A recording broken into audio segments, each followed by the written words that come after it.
Hi, I'm Preeti. நான் வந்துட்டு 1 month master class join பண்ணியிருந்தேன் மேக்கப் ஆர்டிஸ்ட் கோர்ஸ்க்கு. மேக்கப் வந்து எந்த ஒரு குறையுமே இல்லை, எல்லாமே சூப்பராக சொல்லி கொடுத்தாங்க. அதை தாண்டி எனக்கு என்ன ரொம்ப பிடிச்சிருக்கு அப்படின்னா, நான் ஃபஸ்ட் டே வந்து ஜாயின் பண்ணப்போ நான் வெளியே வெயிட் பண்ணிட்டு இருந்தேன்.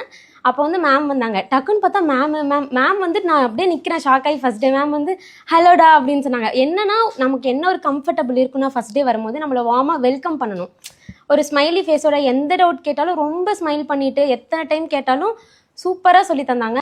செகண்ட் ஒன் என்னன்னா, மேம் வந்து அடிக்கடி மேக்கப் பண்ணும்போது நடுவில் சொல்கிற பிரேக்கப்போ நிறைய செல்ஃப் மோட்டிவேஷன் பண்ணுவாங்க. உங்களை நீங்கள் எந்த காரணத்தை கொண்டும் நீங்கள் இறக்கிக்காதீங்க, கீழே போகாதீங்க, யாரையும் டிபெண்ட் பண்ணி இருக்காதீங்க, அந்த மாதிரி சொல்லுவாங்க.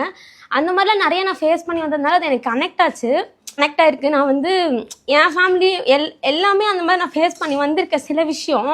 என் பேரண்ட்ஸ் எனக்கு ரொம்ப சப்போர்ட்டிவ், ரிலேட்டிவ் சுற்றி இருக்கவங்க வந்து ஏன் அவன் பொண்ணை படிக்க வைக்கிறேன் அந்த மாதிரிலாம் கேட்கும்போது, நான் படித்தது மெடிக்கல் ஃபீல்டு, இதுக்கு வரும்போது கூட எல்லாரும் அப்படி தான் பேசுனாங்க. எதுக்கு இதெல்லாம் தேவையா, அவள் இது பண்ணால் ஒழுங்கா இருப்பாளா அந்த மாதிரிலாம் கேட்கும்போது கூட என் அப்பா அம்மா அவளுக்கு என்ன தோணுதோ அவளுக்கு பிடிக்கிறத அவள் பண்ணிட்டு அதில் பெரிய அளவா இதெல்லாம் என்ன நினைக்கிறேன்னா, நான் ஒரு இடத்துக்கு போவேன், அப்போ வந்து இப்படி பேசினவங்க அப்படியே மாற்றி நல்லதாக பேசுவாங்க.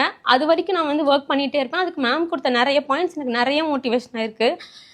ஸோ ரொம்ப லக்கியாக ஃபீல் பண்ணுறேன்.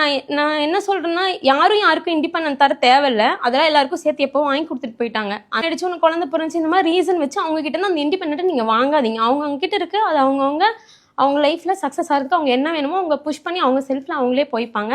இந்த மேக்கப் தானா, இது இவ்வளோ தான், இதுக்கான ஸ்டெப்ஸ் இவ்வளோ தான்ற அளவுக்கு எனக்கு கோ த்ரூ பண்ண முடிஞ்சுது. எல்லாமே கொஞ்சம் கூட டவுட் வரும், ரொம்ப கிளியராக கற்றுக்கிட்டோம். அதனால் எது கொடுத்தாலும் பண்ணிடுன்ற ஒரு கான்ஃபிடென்ட் இருக்குது. அதுதான் அந்த கான்ஃபிடென்ட் தான் நான் இங்கே வந்து லேர்ன் பண்ணதுன்னு நான் நினைக்கிறேன்.